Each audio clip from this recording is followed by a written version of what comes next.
Okay, so this is gonna be part one of a building a mining rig step by step. The first part is going to be the review on which mining rig is actually the best. There's a lot of there's a lot of rigs out there, some for 6 GPUs, some for 8 GPUs. Which one should you go and buy? There's some as cheap as $45, and there's some as expensive as maybe $200. So this is going to be a guide for you to make up your own mind as to what you need. So I decided to go for 100% aluminum because it dissipates heat a lot better than steel. It's a little bit more expensive. This one I picked up from Amazon for $130. It's called Baseltek, and I'm really impressed. When it finally arrived yesterday, it was nicely packaged. The packaging was awesome. It came with instructions. Actually, it came with the information in here from California. This is a company that then ships it. It's called Deals a Day out of CDO industry in California. It came right away. I was impressed by how they pack everything that they put in here. Obviously, a mining rig, this is open air, so that means then you have to put it yourself together. It's very different than putting together a gaming PC, because this is specifically for mining. So no one's gonna give you something that is already put together unless you buy used off of eBay, which I wouldn't recommend, because we're not gonna go down that path. But you know, the GPUs could actually be completely burned out, so it's something to watch out for. They put all the screws separately. Everything is separately it put separately in different bags. They even give you a screwdriver, which is really awesome. It reminds me of some of the European screwdrivers that are precision screwdrivers that I have, and this one is not bad at all. It comes for free. It has all the pieces. It has the acrylic for mounting the fans. It does not come with fan, but the aluminum is awesome. So let me go ahead and pause and I'll show you what it looks like. I'll show you the pros and the cons of actually doing this yourself. So here's the rig put together, right? And you can see it's big. You know, it's supposed to be big because it's open air, and it's supposed to hold all the GPUs, up to 6 GPUs. So you can see the construction of it. This is super thick and light aluminum. This is awesome material, and anything that you put in here is gonna dissipate heat no problem. Watch out for steel, because the steel is cheaply made, and I seen the price for steel go as up as a $90 for a steel 6 GPU mining rig. It's not worth it. This is $130 and it's 100% aluminum. So in my opinion, is worth every penny, especially with instructions. These are the instructions that came with, compared to another review that another guy did on this Baseltek. This Baseltek rig. I had no problem putting this together. I follow the pictures. The instructions, yes, the instructions could be a little bit better. And the part that really throws you off is not actually the assembling, but it comes to height. And let me tell you what that means. This board, the only thing that is holding this board is actually one screw here and one screw here. So if you loosen them up, this board would actually go down. So it has an adjustable height, and that turns some people off because they want the rig to actually be already marked. As you can see, the aluminum has no marking, so it doesn't tell you when to put the bracket. This bracket here with this bracket here is where the GPUs are going to sit are going to sit on. And again, the height is adjustable. If you go here and here, and also on the other side here and here, you'll be able to move this board. You'll be able to move everything up and down to the right height of the GPU. The GPU mounting bracket is right here. So this is where the GPU are going to be resting. So you need to move this board, you need to adjust it. Don't tie it. My advice will be don't tie any of the screws except for the main pieces, the base. Don't tie anything, so you can actually move things up and down and adjust it as they go. As far as the quality is amazing. I'm really impressed. You can see that how this is going to look like. This is where the fans are going to go. You gotta buy your own fans. So on the picture, pretty much they telling you that the guy is, then you should be able to see the fan right here, almost at the same height as the vertical post that they have. Mine is a little bit big, but it's not a problem because I need to put everything together. I need to adjust it, so that's going to determine the height of this. I decided these are the 120 millimeter fans. This is a really good brand, so I decided to pay $20 per fan. So notice then when you go on eBay, you go on Amazon, they sell you 5 fans for as cheap as $40, but you get what you get. And if it's cheap, it's going to be loud.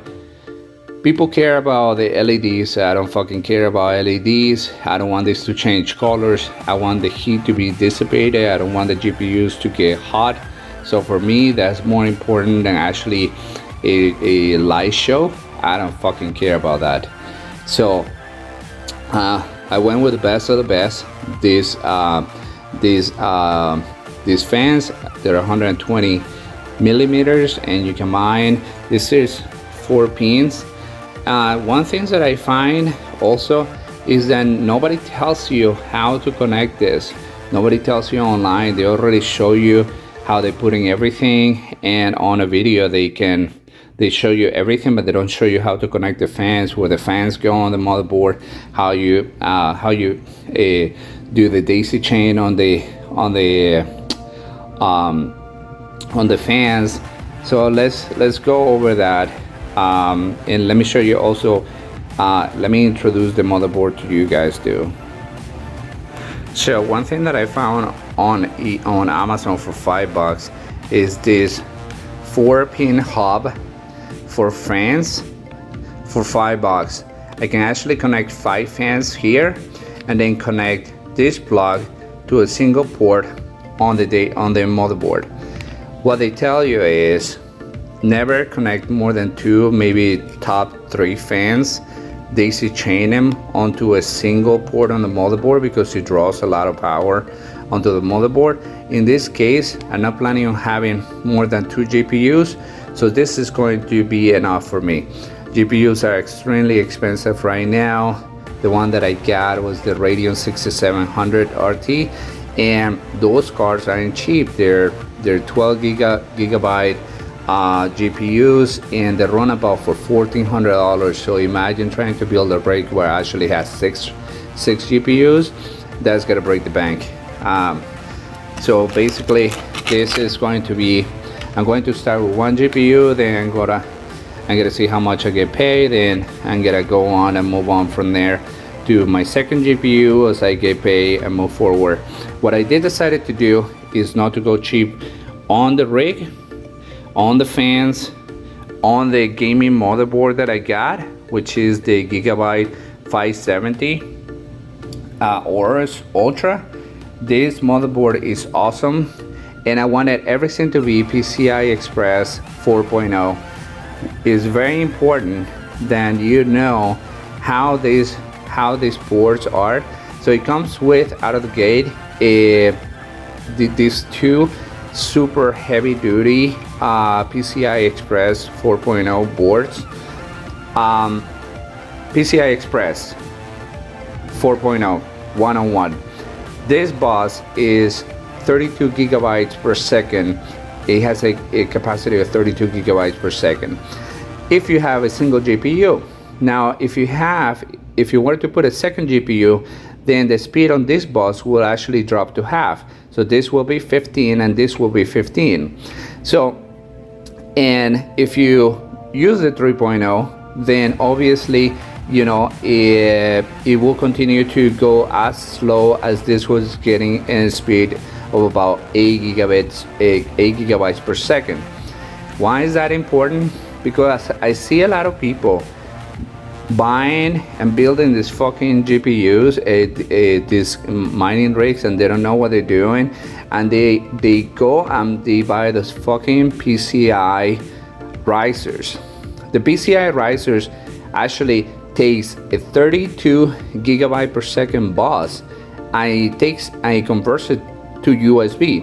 The speed on that USB 3.0 cable, just to have the card sitting up high, will change from 32 gigabytes per second on this bus to 6 gigabytes per second on the USB cord, on the USB cable. Why would you want to do that? So instead, you shouldn't buy that cheap shit.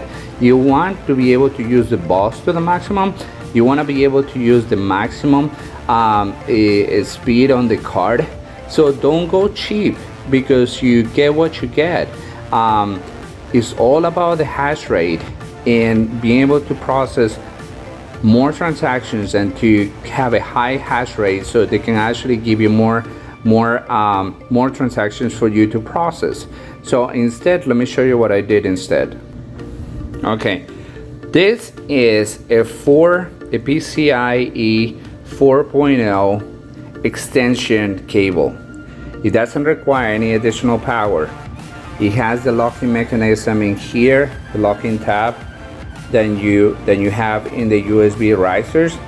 This is going to continue to utilize the 32 gigabyte bus that you have on the motherboard. I will connect. This is I think that this is 10 inches long. These are no cheap extension cables. Okay, this is an $85 PCI Express 4.0 extension cable, and this cable will guarantee that the speed, having the GPU up here, is going to be just as if it was sitting on the motherboard. So I have 3 of these cables. I'm gonna be using just one to start, because I only have one GPU right now. And as I actually drop more GPUs, I want to be able to use the maximum speed on those. Whether or not I end up using the small USBs, the small PCIe ports, and to go to a total of 5 GPUs, to me that's something that I'm going to determine in the future. So continue watching, and then you'll be able to see. So let's go on to finish the review for the Baseltek rig. Okay, now onto the motherboard. One thing that I'm really impressed is the acrylic, how thick the acrylic is for where the motherboard is sitting, or it's going to be sitting. And after watching a lot of videos, I noticed that people said, well, you gotta buy a power button. Of course, you need to be able to turn on the motherboard with a button once you connect power to it and you connect the PSU. But one thing that I noticed is I bought all the stuff and it came with the rig. So as you can see here, the rig actually has this board, and you can hear the click.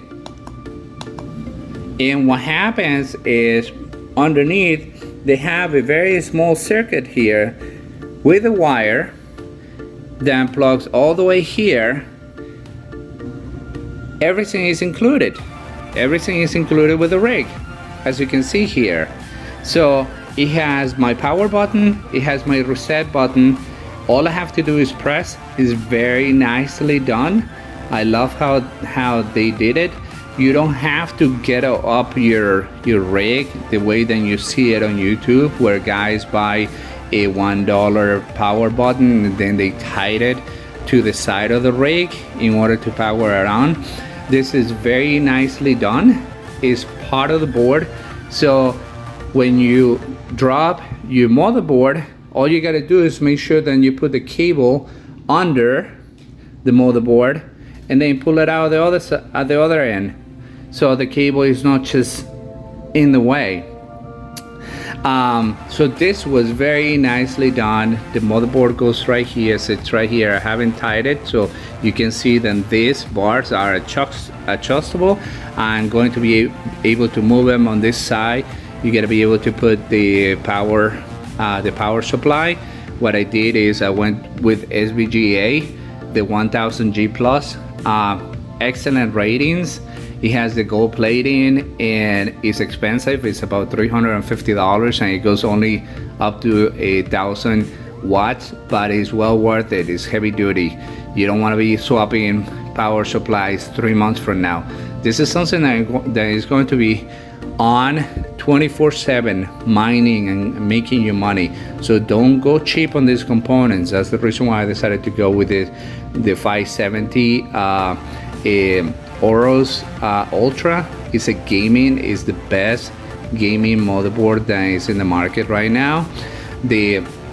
I love how they did the metal reinforcement for the PCIe Express 4.0 buses, and it comes out of the box. It supports Wi-Fi 6.0. So in my case, where I'm at, I can run an Ethernet cable. So I'm going to be hooking through Wi-Fi. In my case, I got fiber optics in my house.